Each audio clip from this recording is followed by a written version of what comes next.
Journée départementale de la protection de l'enfance, le 4 décembre à Aurillac, sur la thématique fondement et éthique de la protection de l'enfance. Quels enjeux, quels défis pour demain? Nous en parlons avec deux représentants du collectif des associations de protection de l'enfance du Cantal. Monsieur Jiménez, bonjour. Vous êtes président d'Action Jeune, une association membre du collectif.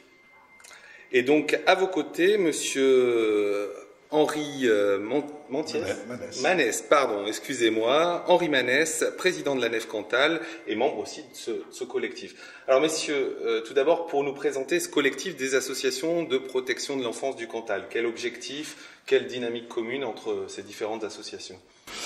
Alors, le collectif des associations du Cantal qui s'occupe de la protection de l'enfance sur le département a été, il faut reconnaître, initié par nos directeurs respectifs qui travaillent sur le terrain et qui nous ont fait remonter les besoins qu'ils ressentaient de pouvoir se réunir de nouveau au niveau du monde associatif pour réfléchir sur nos actions et nos interventions au niveau de la protection de l'enfance.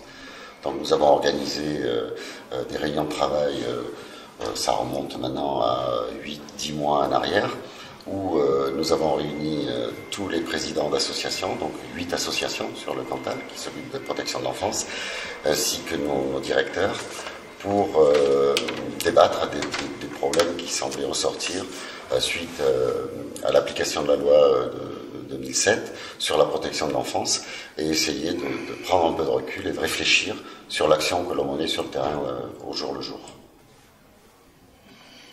Oui, c'est un besoin ressenti de pouvoir parler ensemble.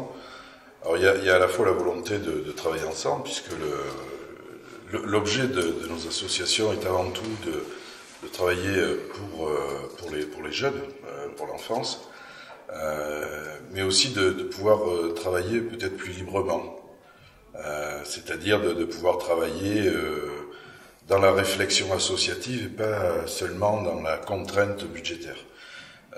Donc c'est vrai que c'est aussi ce qui nous a un peu rapprochés, c'est qu'on a les mêmes problèmes et que quand plusieurs personnes ont le même problème et qu'elles se mettent autour d'une table, généralement on arrive à trouver des solutions et on est toujours plus intelligent à plusieurs.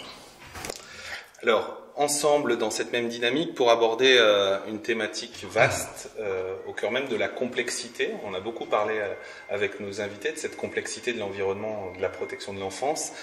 Fondement et éthique, ce mot est fort, de la protection de l'enfance. Quels enjeux et quels défis pour demain? Alors, en fonction de toutes ces interventions aux frontières de la sociologie, du rappel à la loi, du travail social, on l'a vu à l'instant, qu'est-ce que vous allez respectivement retenir comme point fort ou point majeur de réflexion de ces rencontres?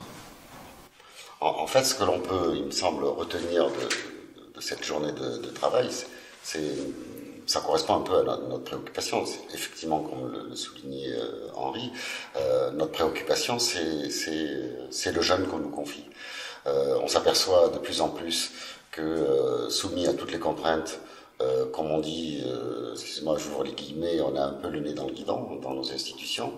Donc on est pris au quotidien et il nous semble important, à un moment donné, de prendre un peu de recul et de réfléchir sur l'action que l'on mène justement auprès de l'usager et de sa famille.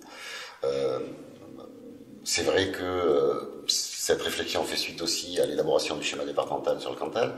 Effectivement, certaines associations, toutes les associations ont participé, mais il nous a semblé quand même que dans le cadre de cette réflexion, tout était bien fléché, cadré. Nous souhaitons rappeler que l'action sociale de tout temps dans notre pays est remontée des associations vers les pouvoirs publics et que c'est ensuite que les actions sont mises en place et qu'on a l'impression de plus en plus maintenant que on sert un peu de prestataire de service et que ce qui fait la spécificité de nos associations, on n'en tient pas toujours compte. Mais à nous aussi de nous remettre en cause et effectivement de prendre un peu de recul et de réfléchir à l'action que l'on mène et pourquoi on la mène. Distanciation, recul, analyse des pratiques. Tout à fait. Alors, moi, à titre personnel, ça ne m'amène pas grand-chose, je ne suis pas un travailleur social. Moi, je suis juste président d'une association et mon rôle, c'est de permettre aux travailleurs sociaux de pouvoir faire leur métier. Et il me semble qu'une journée comme aujourd'hui, ça leur permet effectivement de prendre du recul, de pouvoir réfléchir sur leur travail et de pouvoir peut-être l'appréhender différemment. Ou de simplement se dire que ce qu'ils font, c'est pas mal. Voilà, donc je crois que c'est important d'avoir des pauses, des moments dans une carrière, dans une année de travail, d'avoir une pause qui permet cette réflexion et qui permet aussi d'échanger avec les autres associations parce que on a des fois tendance à se sentir seul au monde quand on est travailleur social et moi j'ai beaucoup entendu aujourd'hui le partage, on a même effectivement parlé de partage de secrets, ce qui n'est plus un secret, mais j'ai beaucoup entendu parler de partage et d'échange, et que ce soit au moment des pauses ou au moment du repas, il y a eu effectivement des échanges sur ce que les gens avaient entendu et sur leur interprétation, qui parfois diffèrent, mais qui, in fine, vont toutes et tous dans l'intérêt de l'enfant. Vous résumez bien la phrase que vous aviez choisie pour illustrer cette rencontre autour de la reliance de Morin, qui dit effectivement que l'éthique complexe, c'est l'éthique de la reliance entre différentes structures au service même de la protection de l'enfance. Justement, je vais vous demander, puisque ce mot a été conjugué par l'ensemble de nos intervenants aujourd'hui, avec leurs différentes casquettes et leurs différentes approches, de nous donner votre propre résonance de l'éthique aujourd'hui dans un monde en profonde mutation et dans un monde où l'enfant vit la complexité. Si j'avais à vous dire donc l'éthique, quelle résonance pour vous? Alors c'est toujours un peu compliqué, mais disons le monde associatif, où le projet associatif est toujours bâti sur des valeurs. Et donc ce qui me semble important, c'est que les travailleurs sociaux qui travaillent pour ces associations-là et qui travaillent pour l'intérêt des enfants et des familles ne doivent pas oublier ce qui fonde notre association ou les valeurs de cette association, qui souvent sont d'ailleurs pour la protection, et puis la confronter, cette philosophie de l'association, aux problèmes quotidiens qu'ils rencontrent avec les familles et les jeunes qu'ils rencontrent, et ne pas oublier de faire la part des choses, mais qu'il est particulièrement important dans cette éthique d'être le plus honnête possible et bienveillant possible. Merci à vous. Pour moi, l'éthique, c'est avant tout le respect des règles, mais dans le respect de la personne. Et c'est aussi l'éthique, c'est aussi dénoncer une règle quand elle ne respecte pas la personne. Voilà.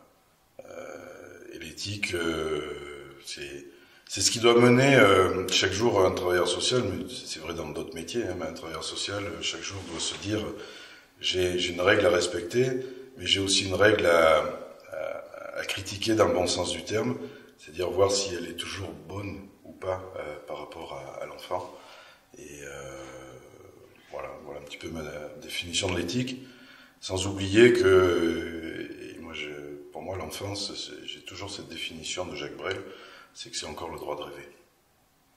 Écoutez, on va en faire le mot de la fin. On vous souhaite beaucoup de reliance et de dynamique dans la vie à venir du collectif. Merci messieurs. Merci.